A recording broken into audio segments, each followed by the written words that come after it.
கோலி talk Kollywood news.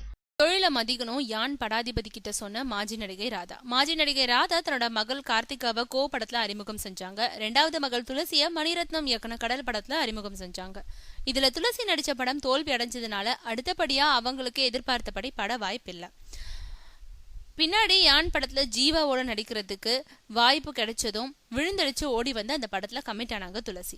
அதோட அந்த படத்துல துளசி ராணுவ அதிகாரியோட மகள்ன்றதுனால அவங்களோட உடலை குறைக்கும் முயற்சிகள் எதுவும் இல்லைன்றதுனால அதே உடல் கட்டோட யான் படத்துல நடிச்சாங்க துளசி. ஆனா 6 மாசத்துல முடிய வேண்டிய படம் 1 வருஷம் ஆயிடுச்சு. இருந்தாலும் அந்த படத்துல நடிச்சுக்கிட்டே படிப்பையும் தொடர்ந்தாங்க துளசி.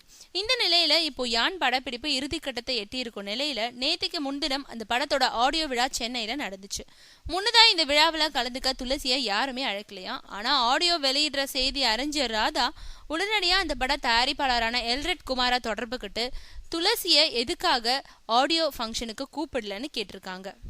அதுக்கு அவருக்கு பரீட்சை நடந்துகிட்டு இருக்கு, இந்த நேரத்தை சினிமா விழாவுக்கு அழைச்சா படிப்பு கெட்டு போகுமேன்றதுனால தான் அழைக்கலன்னு சொன்னாராம் தயாரிப்பாளர்.